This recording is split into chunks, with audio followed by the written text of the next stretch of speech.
What's up, everybody? Matt Gajewski here, back again with the Awesemo Fantasy Football YouTube channel. We are continuing our division breakdowns, and today we'll be talking about the NFC South. With me, my good friend Nick Lepri. Follow him on Twitter at Notorious Fantasy. You can follow myself at Matt_Gajewski. Don't worry about spelling it; it's on the screen for you. Nick, how was your weekend? NFC South is a division with a lot of changing parts, but I'm excited to talk about it.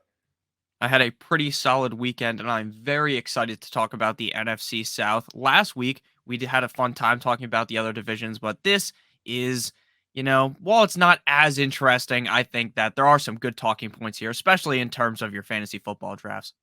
For sure. And we're going to hit on everything underdog in this video. We're going to talk about roster composition, win totals, everything you need to know about each of these teams. But before we get started, make sure to hit that thumbs up button, subscribe to the channel, and hit the notification bell so you know when this and all of our content goes live.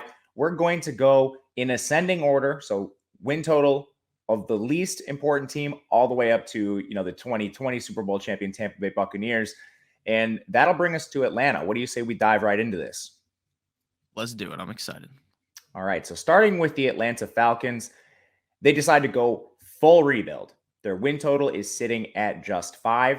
Their coaching staff is actually pretty consistent, only some minor changes, nothing at the head coach, the OC, or the defensive level. We have Arthur Smith. He started in 2021. And based on this rebuild they're taking, I think he's probably safe this year, no matter how the Atlanta Falcons do. Even if they maybe go under that 5 win total, you have to think Arthur Smith is probably safe. This seems to be something that they plan to do. And I think with Atlanta, we have to start at the quarterback position. They move on from Matt Ryan, and they're eating a ton of salary. They're also eating salary for some other players, and they're just trying to get this off the books. And then it looks like go at it next year. So I think Marcus Mariota is going to start. I think there's a reasonable chance he starts every single game. And that's probably the reason why they're only projected for 5 wins. But break down this team from a high level perspective. Yeah, so like you said, I am also in the standpoint of believing that Marcus Mariota is going to be the guy, at least for a majority of the season. Maybe at some point it gets so bad. Maybe they have like 2 wins, there's 3 games left, and they're like, you know what? Let's play Desmond Ritter. Let's see what he has in him.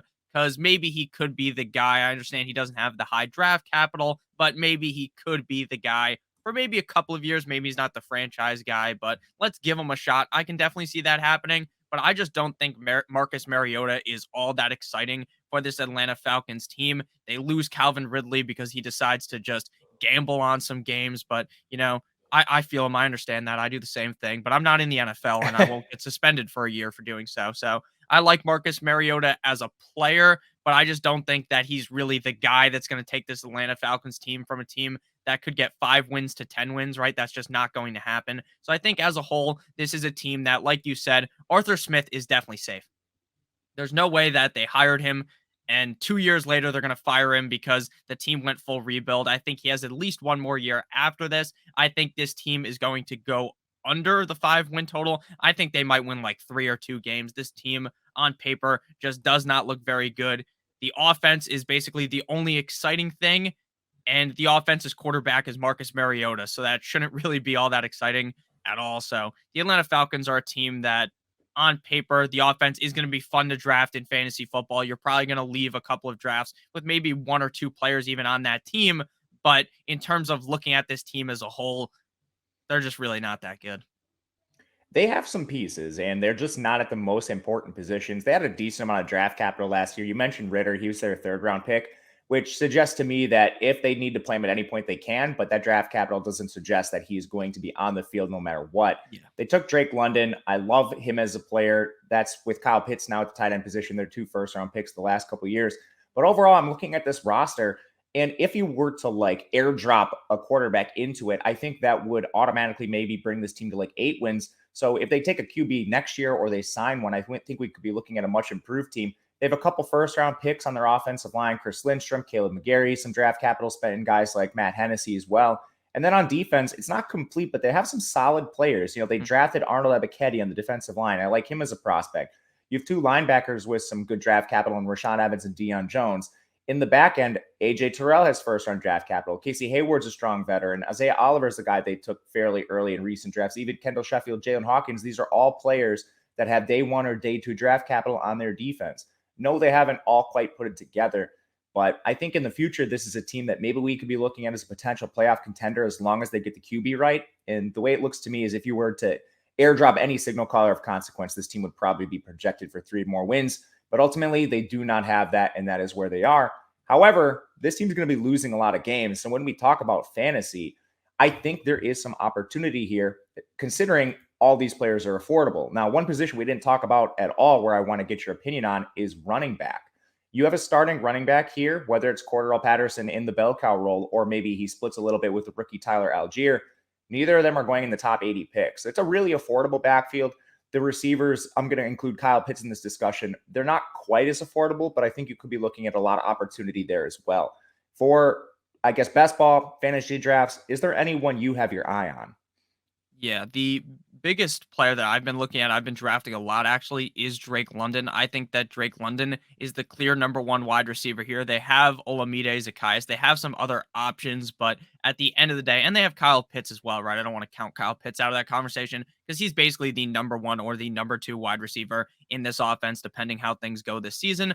But Drake London would be my number one target. I think that maybe going forward, when Calvin Ridley does return, maybe that does mean that Drake London isn't able to ascend in fantasy football going forward, but this isn't dynasty. We're looking at one season. You're looking at your redraft, your best ball league. And I think this season, even with Marcus Mariota under center, that Drake London is going to dominate and potentially be able to easily surpass his 70.1 ADP. I think he is being underdrafted right now. And maybe that's just because the rookie craze doesn't happen. Typically by August, once you see a bunch of clips of Drake London catching passes with just not even wearing pads, just all of that stuff that just makes guys blow up. Maybe there'll be a picture of Drake London not wearing a shirt, and then people will be like, oh my God, look at Drake London. And then he rises up the draft board. That always happens. But I'm very excited for Drake London. I think his ADP will continue to rise. And again, while Mariota isn't the greatest quarterback, he's not terrible, right? He's not just going to miss Drake London every single time he throws on the ball. And then, like you said, with the running back core, this has to be one of the only times where I've seen a team enter the season and it's not even clear who their running back is going to be. Like, they don't, like, Cordarrelle Patterson is a running back, but he's not really a running back, right? So it's just very confusing, in my opinion. I think Algier is going to see a little bit more work than some people are thinking, and he's going to pick 142.8. So I'm pretty interested with him as well. Yeah, you're just worried about the draft capital with Algier. Comes out of BYU, good size prospect. He's about 220 pounds, solid 40-yard dash, nothing to write home about, but he checks all the boxes, caught passes too. You're just worried about the draft capital with him. For if you're talking dynasty with a guy like Drake London, I'm not worried about Calvin Ridley at all. When you look at Calvin Ridley just from a contractual perspective, he's still on his rookie deal, and he'll be on his rookie deal till he's 30 years old if they pick up his option, because of the gambling scandal and him missing this year. I mean, this guy that came out when he was 24. So now you're looking at a guy who has a theoretical 5-year contract, misses the year, that puts him at age 30 when he's up for his next contract. So the Falcons have him for one more year, and then they can move on, and Drake London could potentially be the guy there. In terms of underdog fantasy, you mentioned it. I do like London where he's going. I like taking shots in the backfield too. And they're going to be a bad team. We know this, but since the James Robinson years, we've seen players with little draft capital come out and perform. With running back, it is all about opportunity. Even if they're on bad teams and we have the opportunity, there's going to be games where it makes sense to put them in your lineup. And for best ball, you don't even have to pick those games. So getting Algier at 143, I love that. You mentioned you like under on this win total. I'm probably in the same boat. We'll talk about the schedules more with some of the other teams in this division. It's not going to be easy by any means. When you look at their crossovers, their division's not hard, but then you get the AFC North. So that's Cleveland, Cincinnati, Baltimore, Pittsburgh. Then you get the NFC West. So Arizona, all those teams out west that are solid too. It's a tough division. I think I'm going under as well. Any last words on the Falcons? Yeah, you said earlier on when we were talking just right at the beginning of the video about the Atlanta Falcons, how you think that maybe next year they could be a playoff team, or looking forward they could be, because if they get a better quarterback, they could do that. I completely agree with that. I should have said that a little bit earlier, but I think that the NFC as a whole is significantly softer than the AFC. So an Atlanta Falcons team that wins 9 games next year could screech into the playoffs. I agree. And we've already hinted at this. We're talking a lot of underdog. It's May. We love underdog in the offseason. It's what keeps us involved in fantasy football. So let's talk a little bit more about them. Underdog is the best place to play fantasy football in the summer. They just unleashed their Best Ball Mania 3 tournament. And if you don't know what that is, it has $10 million in total prize money. You just draft your team and that's it. There's no waivers, there's no trades, there's no in-season management. Underdog gives you your best score each week of the season, and the highest score at the end of the year wins. Last year's Best Ball Mania Championship team drafted in June, so there's no reason to wait. You should take advantage of this now. And better yet, Underdog doubles your first deposit bonus up to $100 when you use the promo code Awesemo. That's good for 4 entries into the Best Ball Mania 3. Head to underdog.com or the App Store, or just click that link in the video description below. Use the promo code Awesemo and start taking advantage of Underdog today. All right, Nick, we have Carolina. I think there's a reasonable expectation that this team might finish last in the NFC South. They are projected for just 6 wins. They have a lot of the same problems that the Atlanta Falcons do. It's a team that actually has some talent on their roster, but they're missing the quarterback. And unlike the Falcons, who were in position to maybe take one of these guys throughout the draft, Carolina didn't. They had their first round pick, and then they didn't draft again until the 3rd round. So they did not have as much draft capital as the Falcons. When I look at this team, it comes down to whoever starts. It's going to be Sam Darnold, I think, to begin, and maybe Matt Corral, a 3rd round pick late in the season. Can this team get the Panthers to 6 wins? I'm really skeptical, but tell me about this roster overall with whoever you think starts at quarterback. Yeah, I agree with you. I think that Sam Darnold is going to be the guy day number 1. This is just a team that every single year I feel like I try to talk myself into the Panthers, right? Especially in terms of fantasy football, even with the quarterback woes, even when Cam Newton wasn't Cam Newton, you could always talk yourself into Christian McCaffrey, into DJ Moore. But the question about this team is always the quarterback position, and has been for at least the last couple of years. I think Darnold's going to be the guy for at least the first couple of weeks. And if I'm the Panthers, if I'm Matt Rule, I am going to get rid of Sam Darnold a couple of weeks into the season, put him on the bench, and play Matt Corral if he's not very good. I think that at this point, while Mariota isn't that guy for Atlanta, right? He's not the guy for the future. I think that the Falcons should be a lot more content with starting Mariota compared to what the Panthers are going to be with Sam Darnold, because I just really think last year, while Sam Darnold came out to that hot start, what we saw the rest of the season was dreadful. And if you're the Panthers, if you're Matt Rule, like, this might actually be his last year. He needs to do something crazy in order to make sure that he can keep his job. And if Matt Corral potentially shows just even an ounce of wow, maybe he could be the franchise quarterback, then maybe that keeps Matt Rule's job. So I would go ahead and think that he will end up moving on from Sam Darnold at some point this season. As a whole, like you said, this is a pretty solid roster, especially offensively with the names that they have. They have Robbie Anderson, DJ Moore, Christian McCaffrey. They have Chuba Hubbard behind him, who, while never really showed all that much last season, is a solid backup running back when given the opportunity. The biggest confusion here, besides Sam Darnold and the quarterback position, is Christian McCaffrey. And are you comfortable drafting him inside the top 5? Because you asked me a couple of weeks ago, the answer was no. I was nervous about Christian McCaffrey. I know that when he's healthy, he could be the best running back, and probably will be the best running back, but he keeps burning you. He keeps getting hurt every year because he gets hurt, and then they don't just ease him back into the game. They don't just slowly put him in. No, they go from 0 to 100 real quick. And I think that that's going to be probably an issue this season again. But at the end of the day, I'm taking Christian McCaffrey inside the top 5. What do you think about McCaffrey? Because he is probably the most polarizing player in fantasy right now, because I've seen a lot of people that are very out, or there are people that are like, you know what? The door's still open. I'm going right in. Yeah, when we talk about underdog, I think you need to break this down in terms of, are you doing multiple drafts or are you doing just one? If you're doing just one, I'd take him number 1 overall. There just is not a running back in the NFL that has a better workload. And when you talk about injury risk at the running back position, every single player is an injury risk. The only players who haven't sustained serious injuries at this position are too young to have played in the league long enough to start getting injured. We saw this with Derrick Henry last year. One of the positives on his profile is like, this guy, he's an Iron Man. He never gets hurt. And then boom, foot injury, done for the year. And Cam Akers, same thing, young player, done for the year. This happens at the position frequently, and it's happened to McCaffrey more than others, so perhaps that is a red flag.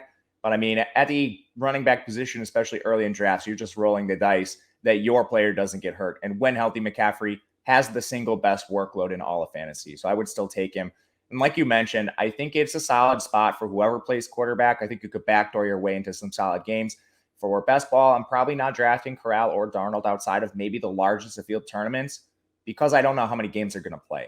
With the coaching staff, to your point, I do think they probably moved to corral a little sooner. This is a big difference between Atlanta and Carolina as well. The head coach, Matt Rule's definitely on the hot seat. There was rumors that he would be gone ahead of this year. He ends up staying. They do bring in the new OC. That's Ben McAdoo. Just another, I guess it's a point to maybe this coaching staff potentially being on the hot seat. Like, why would you fire your OC and bring in Ben McAdoo if you weren't worried about your own job? But with McAdoo as a coach, he was kind of this revolutionary sort of play caller when he was with New York. He's really the first player, or I guess person, that started using these 3 wide sets and passing the ball much higher than expectation. So Ben McAdoo at least has that. I mean, he still failed as the Giants head coach. So we'll think about that, what we will. But ultimately, when we get to this offense for best ball, for offseason fantasy, if I'm doing one draft, McCaffrey's the number 1 pick in my eyes. And I'm still comfortable taking guys like DJ Moore. Outside of that, I mean, like, you just don't have to pay anything for anyone on this roster. Robbie Anderson's essentially free. Terrace Marshall's not even going in the top 200. You want to take a shot on their tight ends?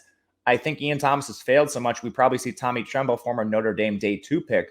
He might get some more run. He's coming off the board at ADP 216. Even their handcuffs, you mentioned Chuba Hubbard, 213. I think there's a chance that Deontay Foreman, who just outperformed Chuba Hubbard, maybe gets that role. He's at 204. They're all free. So my question to you, is there anyone you're taking stabs on late in drafts, or maybe it's DJ Moore inside the top 40? But talk to me about the ancillary options.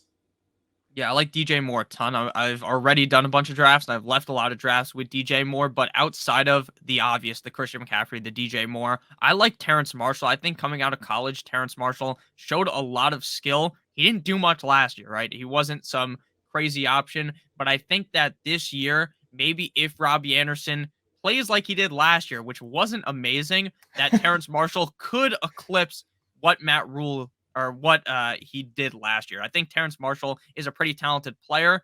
Again, though, you're looking at a player that isn't as good as DJ Moore, that has a quarterback that's Sam Darnold or Matt Corral. So again, I'm not super excited about it, but when you're in the 200 plus range, when you're closing your eyes, throwing darts at the screen, hoping that the guy you pick maybe does something for a couple of games, has some usable weeks, I think you could do a lot worse than Terrace Marshall, who in college looked very good.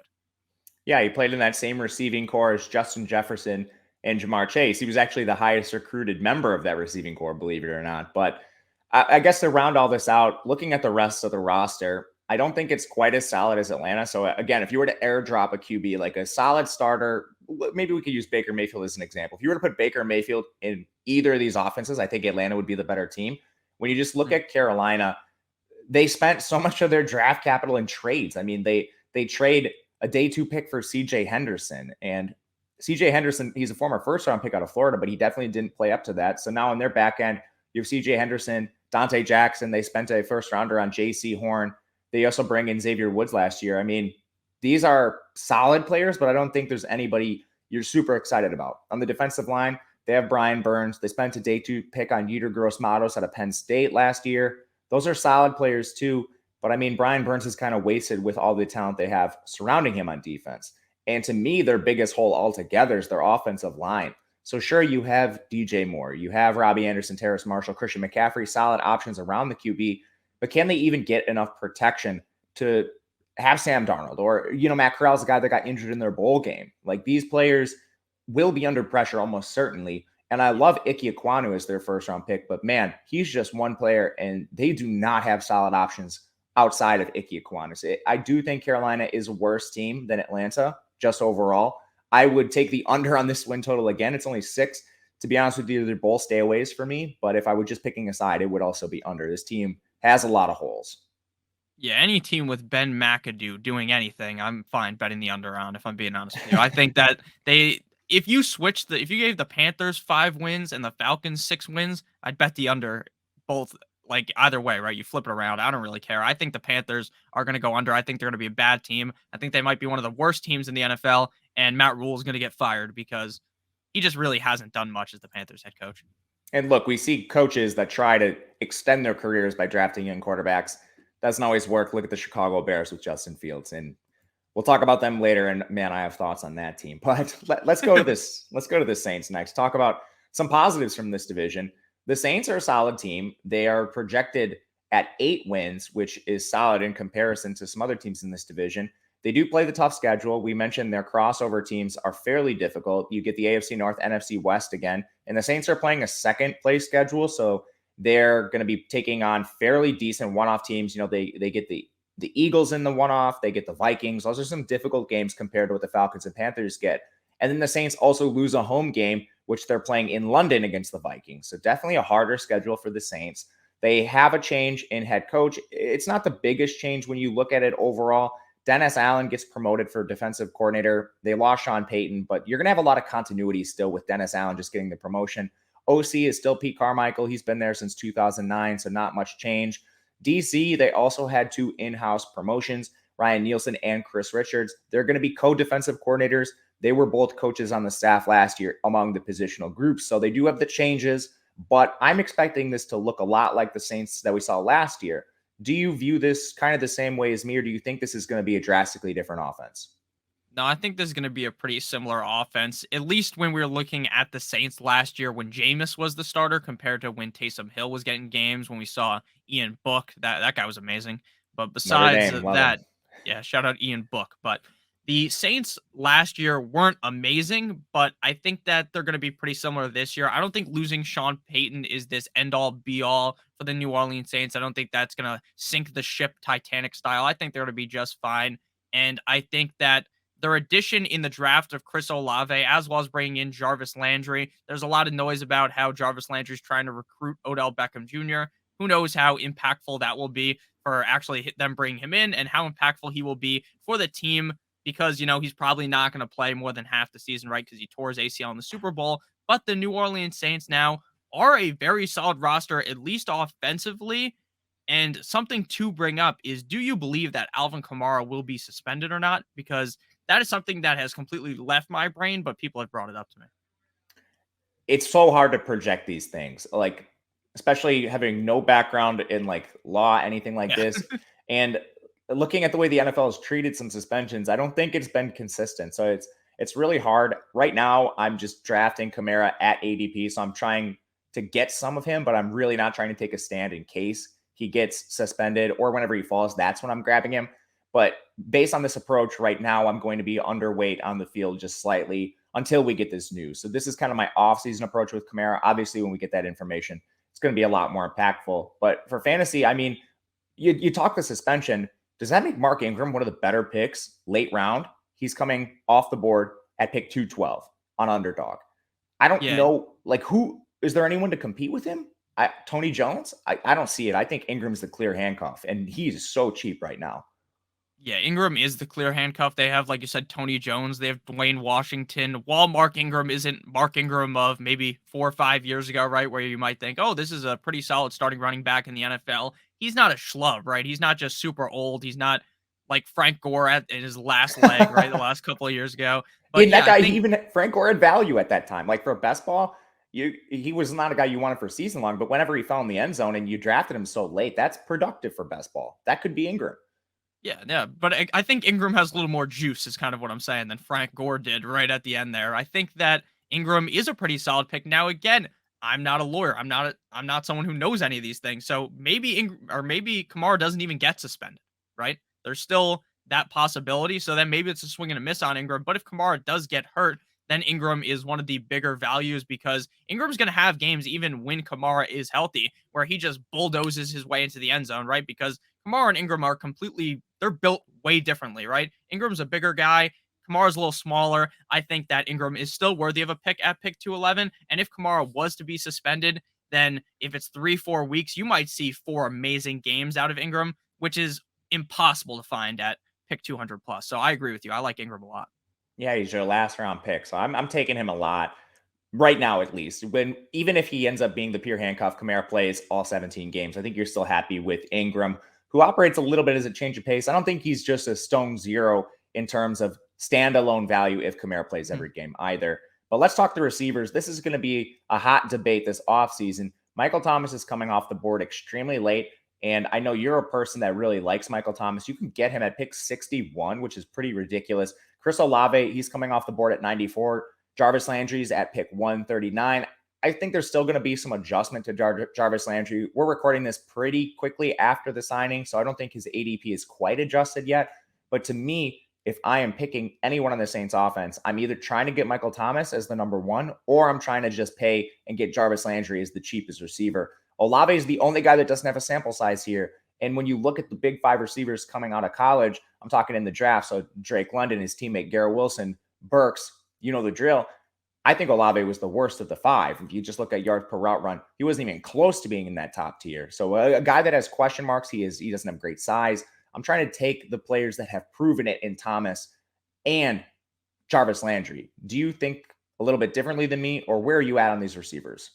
No, I completely agree. I have ever since Landry is now on the Saints, I haven't drafted Olave once, and I'm just drafting Landry every single time. Back there at pick 140, 145, potentially where he could be going. His ADP right now, like you said, is 139. But Jarvis Landry going that late with a guy that still has it in him, right? Maybe he hasn't been that great on the Browns recently, but I still know how good Jarvis Landry is. So I think Jarvis Landry with the Saints, with famous Jameis Winston, he will be able to perform. And like you said, his ADP is going to fluctuate. It's going to get higher.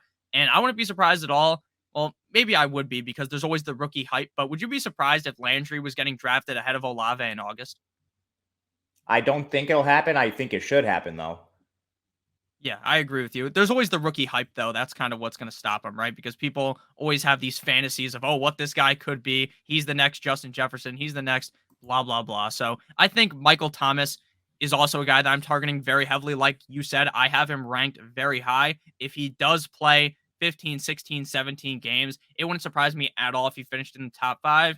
The biggest question is he still Michael Thomas from 2 years ago when he was putting up those humongous numbers, right? Is he still going to be able to go from Drew Brees, who just fed him the ball, check down Drew Brees, throwing this guy the ball a million times over the middle, slant boy, Michael Thomas? Or is it going to be, oh, maybe Jameis dumps it off, or maybe Jameis looks elsewhere and maybe he doesn't give him that same type of target share, and maybe that completely makes Michael Thomas go from a guy that I think could be in the top 10 to falling outside the top 24. But where he's going at pick 60, I think he's not safe, but where he's going, I think the upside is just so high that you have to draft him. Right. And that's the thing with all these pass catchers outside of Olave, in my opinion. Landry and Michael Thomas are both so cheap that the worries you might have, they're kind of baked into the cost, and they weren't prior.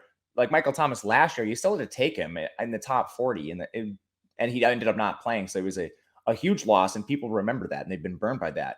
Which brings me to the rest of their roster. I think this team is going to continue playing slower, and I think they're going to continue being run heavy, even with the additions we saw on offense. And it comes down to Jameis Winston at signal caller. He's not a guy they've shown much trust in. He does have big upside. We've seen it multiple times in his career, but ultimately, the way the Saints chose to play, I think that's more reflective of what is going to happen this year. And just adding options around Jameis Winston. I mean, like last year when you're playing with Marquez Callaway and Traquan Smith and Lil Jordan Humphrey, they just flat out needed better players at receiver regardless. And brings me to the offensive line, brings me to the defense. The offensive line is still a solid group. They lose Teron Armstead, but you still have Andrews Pete, Eric McCoy, Cesar Ruiz, Ryan Ramczyk, and they draft Trevor Penning. You also have some solid depth there. On defense, it's a phenomenal unit. You have an aging Cameron Jordan, but you've spent a ton of draft capital on edge. You have Marcus Davenport and Peyton Turner bringing elite draft capital. You have DeMario Davis. At corner and safety, they've spent a ton of draft capital here as well. Paulson Adebo coming out of Stanford. They have Marcus Lattimore, Chauncey Gardner-Johnson, Marcus May, PJ Williams. They even bring in Tyrann Mathieu. There's a ton of draft capital and a lot of investment on defense. So to me, I think this team plays slower. They focus on their defense, and they are a little run heavier, and then just use the Michael Thomas, Jarvis Landry, Chris Olave to help Jameis Winston perform to the level they think he can. But that also brings me over 8 win totals. It is a tough division, and they have a tough schedule, but this is a pretty good roster. What do you think of those thoughts? I agree with you. I like what you were talking about. I think that the Saints win 9 games. So yes, I would lean the over, but this to me would be a non-bet because again, this division, while the Falcons are easy, while the Panthers are easy, they do still have a tough schedule. They do play the second place schedule. So I'm not in love with the Saints going over, but at the end of the year, if they have 9, maybe 10 wins, they squeak their way into the playoffs, I wouldn't be surprised, but that's kind of a stay away bet for me. And what do you think about that? Yeah, I could see it. I do like it a little more than you, but it's definitely not my favorite win total. I can't wait till we talk about the NFC North. That's where got some larger positions, but in this one, it would be the over just tentatively. But let's go to our last team here. It's Tampa Bay, very clearly the highest win total, heavy favorites to win this division. They're projected at 11.5 wins. It is no cakewalk in terms of schedule. We've been talking about it a lot here, but as the Buccaneers, you're playing a first place schedule. That means in the NFC East, you're getting Dallas. In the AFC West, you're getting the Chiefs. In the NFC North, you're getting the Green Bay Packers. Like, those are easily the most difficult teams in those divisions. And making this worse, they're playing one of their games in Germany. They're losing a home game, which is against Seattle on paper, but no, it's not at home in Tampa Bay. It's actually being played in Germany. So that is a tough draw for the schedule overall for Tampa Bay here too. Their roster is solid. I mean, it's essentially the same roster we saw last year outside of whatever happens with Rob Gronkowski. But I mean, defense is elite. They added some depth there. Offense, it's essentially the same player personnel. They bring in Russell Gage, but ultimately there's not a ton of changing parts. The only real losses they had were Antonio Brown, and then on the offensive line, you lost Ali Marpet. You also lost situational players like OJ Howard, Ronald Jones, but to me, those aren't enormous losses. I don't know. What do you make of the roster changes? Yeah, it really doesn't affect me too much, right? When looking at this team, I think Ronald Jones actually is a little bit better than people give him credit for. But did the team need Ronald Jones to win? No, right? They don't need Ronald Jones. So at the end of the day, I think this is a very similar team. Losing OJ Howard, I like OJ Howard. I think he's a pretty solid player. If you remember a couple of years ago, it really looked like OJ Howard was going to be one of the better tight ends in the NFL. He moves to the Buffalo Bills. Maybe he has like 2 solid games in Buffalo this year for fantasy. But in terms of the Tampa Bay Buccaneers, I am so excited to draft this team. This is one of the stacks that I'm going to be most overweight to in best ball. If I'm drafting 150 teams, I want so much Tampa Bay. While Tom Brady doesn't have the rushing upside, while everyone likes to talk about the Konami code quarterback, right? The guys that rush the football, they have all this advantage.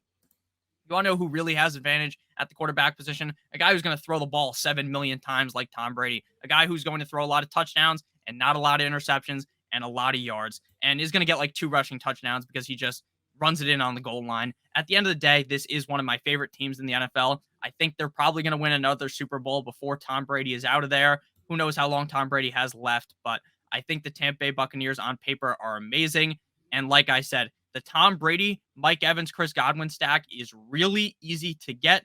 It gets a little difficult when you try to add Leonard Fournette into there, right? But if you're just looking for the big 3 on the team, I think that is going to be very easy to get. I've already gotten it in a lot of drafts, and I'm excited to keep drafting it because, again, while Tom Brady isn't this crazy rushing quarterback, even without the rushing upside, he could be the number 1 quarterback in fantasy football. And then outside of the main guys, I'm a little bit interested in Rachaad White. I'm not too sure how his role is going to be because under Bruce Arians, there's no way I'd be drafting Rachaad White because it seems like Bruce Arians is just stone cold on one guy. While he used to be one of those guys who flip-flopped, like if you remember like 2 years ago with Ronald Jones would have a big game. He'd go up to the podium and say, "Oh, Ronald Jones, you're the guy next week." And then magically Leonard Fournette's the guy seeing the ball every single time, touching the ball all the time. So I would have been worried if Bruce Arians was the coach, but he's not. So I like Rachaad White a lot. And then Gronk is my favorite at pick 127.7. I am 99% sure he's going to be back. I'm not so certain as you, but you made a good point in a previous video where we talked about tight ends. Why would he want to go into all the offseason stuff? As the veteran he is, he knows exactly what he's going to do. But there's a couple things that you touched on. I want to elaborate a little bit. They do have the head coaching change, but this is very similar to New Orleans. Bruce Arians just moved to a front office role. So you have the promotion of Todd Bowles, their former defensive coordinator. There's continuity there. They have the same offensive coordinator. It's Byron Leftwich. He's been there since 2019. So no difference. The rapport with Tom Brady, you'd think, is still there. And then they promoted defensive coordinator. It's going to be co-defensive coordinators, Casey Rogers and Larry Foote. They've already been with the team. So again, expecting more continuity. Outside of that, we mentioned some other roster changes. It's like Ali Marpet, Ndamukong Suh. Those are some of the bigger names. We already talked about OJ Howard and Ronald Jones. So some of the ancillary options, but we're still talking about a really good team.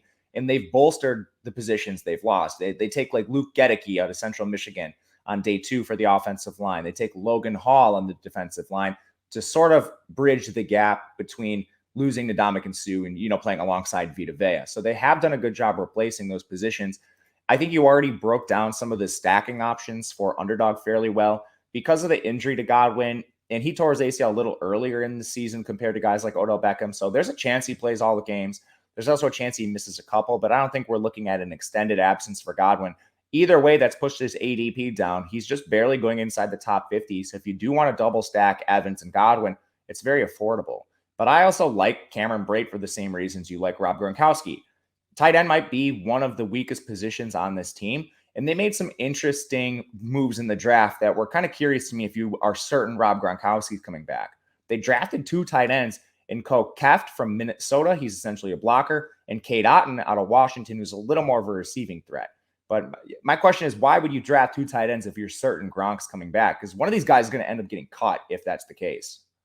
Yeah, no, that does make a lot of sense. They did lose OJ Howard, though, so it does make sense for them to draft 1 tight end, but drafting 2, I don't know. I mean, I feel like maybe the team just doesn't know for sure that Gronk's going to come back because, like we were just talking about, Gronk's not going to come back in June, July, in my book. He's going to be there in preseason, right? Because he's old.